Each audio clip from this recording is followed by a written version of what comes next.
An idea is a greater monument than a cathedral, and the advance of man's knowledge is a greater miracle than all the sticks turned to snakes or the parting of the waters. Jerome Lawrence, Inherit the Wind. I remember dressing up for Halloween as a little kid. One of my earliest memories as a child is going as a cameraman, imitating my father. He works as a cameraman for ABC 7 News. 5 days a week, he's out on the streets of downtown Chicago, chasing down the story, with a reporter or two in his ABC van. He's done this day in and day out for over 30 years. Growing up, my parents always included me in the conversation. They'd give me a little history and vocabulary lesson to bring me up to speed on whatever the subject of the moment happened to be. And both parents were always more than happy to answer my endless questions of why. This yearning for questioning and trying to stump people developed over the years, and my interest pulled me toward technology. And while chatting with the professor in charge of the engineering club at my college, I brought up one of my latest questions I was yet to find a satisfactory answer to. What do we do about all the jobs lost due to automation? What will happen as work becomes increasingly impossible to find because machines are simply better and cheaper than humans, barring no careers? I don't know, was his answer. That struck me. It was one thing to listen to fellow classmates give me their half-informed opinions on how they imagine the Terminator will play out in real life. It was another thing entirely to discover that the chair of the Engineering, Math, and Physical Sciences department at my college didn't even have a bad answer for what will happen to the millions of workers who will be displaced. He simply had no answer whatsoever, and instead said, maybe that's something you should try to figure out. Understanding this topic's individual elements is easy enough, but there are some dots that need connecting on a global scale and perhaps even a cosmic scale. The true value of the mind is its potential. Humans use tools to help unlock and amplify this potential. Our technologies, economies, philosophies, and policies are deeply intertwined in the answer to the question, to what extent will machines be capable of replacing human jobs in our lifetime? What percent of jobs will be lost to machines? What exactly is preventing 100% automation? Perhaps most importantly, exactly when and how will this happen? This constellation of ideas will give birth to a brand new conversation we all need to participate in for our own good. The technical conversation. What is the upper limit of AI competency? Consider how a car is a mechanical tool to replace human legs. A car is not only close to the speed of a human, a car is not just on par with humans or even a little faster. Cars are superhuman runners. Extrapolating from this, encountering a digital intelligence would be a completely unprecedented experience, a true alien encounter. The Cars and Calculators thought experiments is a good introduction to the concept of accelerating returns in computing. Understanding Moore's law is imperative to this. Gordon Moore, the co-founder of Intel, the leading semiconductor manufacturer, noticed that the number of transistors that fit on a square inch of computer board doubles approximately every 18 months, while the price remained the same. American inventor Ray Kurzweil observed this trend of exponential advancement in the cost and efficiency of computation to be an inherent quality of nature. This trend did not begin with the integrated circuit. You can trace the story of exponential growth of computing power back through the transistors, vacuum tubes, relays, even the electromechanical computers used in World War II fall into this trend. Even the technological advancement of the genetic complexity of RNA evolving into DNA falls into this trend, known as the law of accelerating returns. Kurzweil documents this phenomenon in his book, The Singularity is Near, 2005. There has not even begun to be a discussion about all the implications this has. The economic conversation. What if we have surplus resources? The transition from the Paleolithic to the Neolithic age marks one of the most significant turning points in history. Having a walled garden allowed us to have a little extra food on hand, which gave us some free time to enjoy life and invent things. And so farmers were born. With our efforts properly oriented toward optimizing the resource allocation tools of primitive farming, we were able to create all of human culture. The philosophical critique of socialism is that there is no surplus work. The conversation changes when artificial superintelligence enters the game. Artificial superintelligence will provide the surplus workforce. The transition that we saw from the Paleolithic age to the Neolithic age will pale in comparison to the new industrial revolution we are undergoing now. The first industrial revolution took place around 1760, with the advent of the steam engine. This drove agriculture and textile manufacturing. On October 1st, 1908, the first Ford Model T drove off the lot. The second industrial revolution was in full swing. Planes, trains, and automobiles were becoming more commonplace. Then, the Apple Computer 1, or simply Apple I, debuting in 1976 of April, was the first personal computer ever sold. Designed and hand-built by Steve Wozniak, Steve Jobs recognized the value of the personal computer as a powerful tool for the masses and jumped at the opportunity to capitalize on it. Which brings us to the end of the third industrial revolution. Looking back at these past revolutions, notice how they were predominantly mechanical systems. Going into the 21st century, we are using intelligent systems to replace our brain work, just as we had used mechanical systems to replace our legwork. Notice, too, another pattern more sinister. The Luddites were a secret oath-based organization of English textile workers in the 19th century, a radical faction which destroyed textile machinery as a form of protest. Attacks occurred nightly at first, then sporadically, then in waves, eventually spreading across a 70-mile swath of northern England from Loughborough in the southwest of Wakefield to the north. Fearing a national movement, the government soon positioned thousands of soldiers to defend factories. Parliament passed a measure to make machine breaking a capital offense. The Smithsonian Institution. If past is prologue, then we are about to see an event of civil unrest sparked by the subversion of the global economy as a product of the mass adoption of artificial intelligence into the marketplace that would make the 70-mile violent and destructive riots of the Luddites look like a pub crawl. Digital minds buy and sell stocks on the international markets daily. Elon Musk announced the governmental verification for fully autonomous, self-driving cars would take place mid-2020.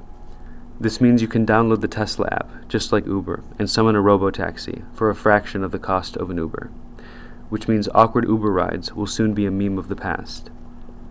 Real-sounding but made-up news articles have become much easier to produce, thanks to a handful of new tools powered by artificial intelligence, raising concerns about potential misuse of the technology, reports Asa Fitch of the Wall Street Journal in her article, Readers Beware. AI has learned to create fake news stories. October 13th, 2019. Even an activity as complex, creative, and as human as journalism is, even that is not out of reach of artificially constructed minds anymore. To assume that artificial intelligence will reach a limit, that we may never trigger the tripwire of infinite recursive self-improvement is to err. Not because there is hard evidence for why we will achieve digital superintelligence, though the law of accelerating returns leading to ASI suggests itself as evidence, but because if we assume superintelligence is a problem for generations down the line, then we may find ourselves blindsided by its implications. It is the same logic that got us where we are as a species climatologically. The floating trash islands, the oil spills, the uncomfortable ubiquity of microplastics, the infernos that roar across California and the Amazon, the projected global temperature increase of 1.5 C or more, and the laundry list of other concerns evidence the idea that we are a retroactive species, not a proactive one. Quote, taken as a whole, the range of published evidence indicates that the net damage costs of climate change are likely to be significant and increase over time. Unquote.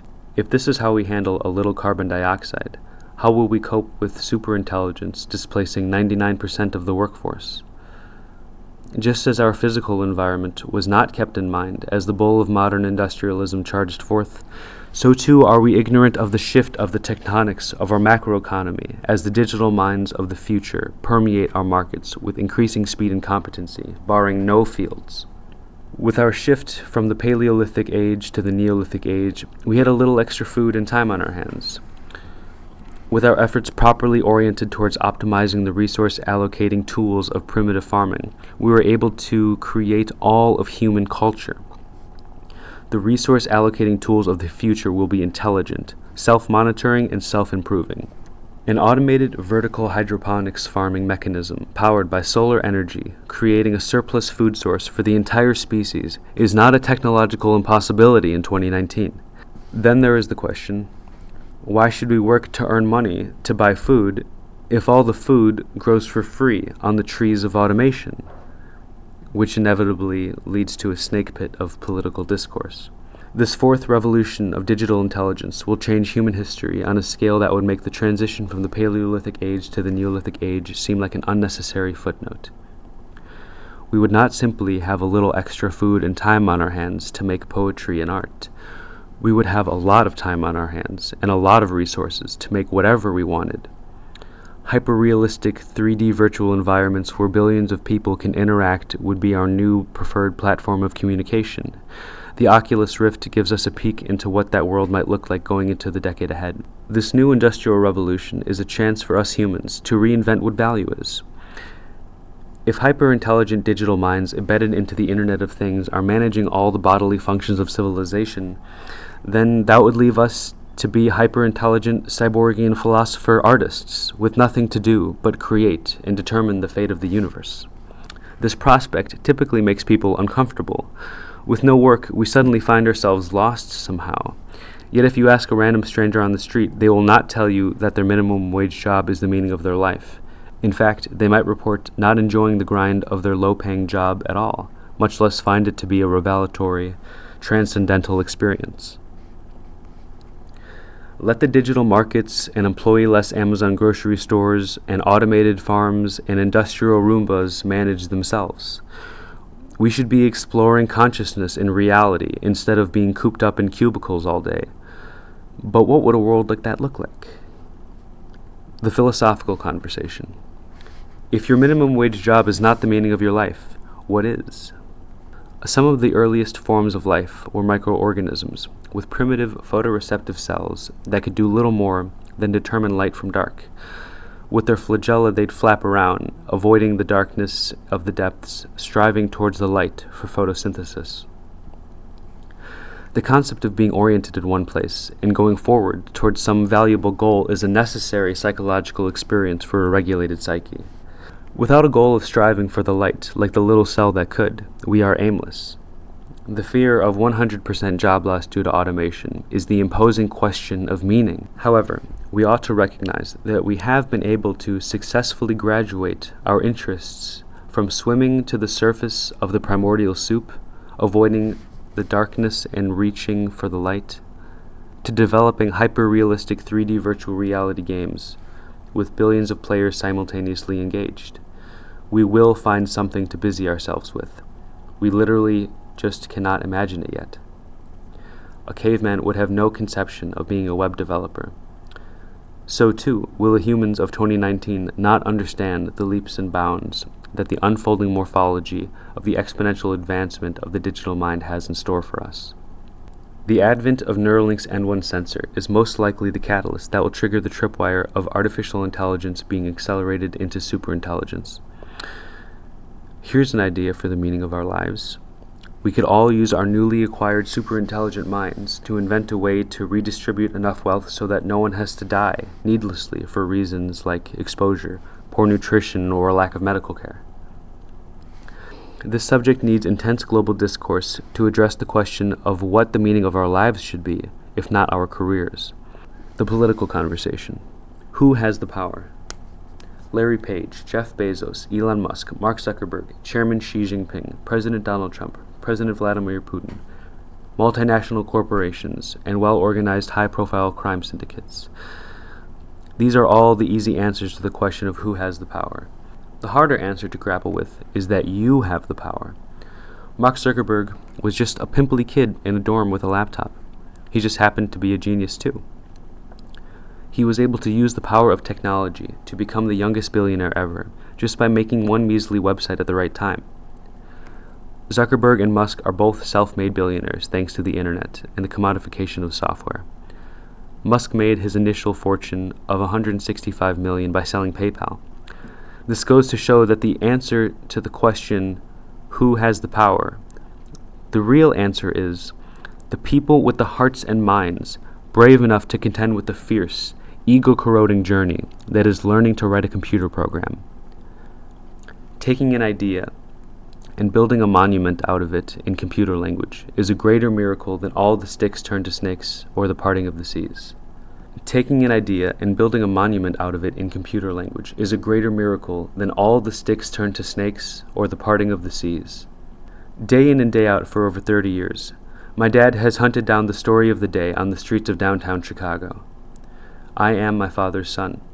I, too, shall hunt down the progress of this story and try to make sense of it.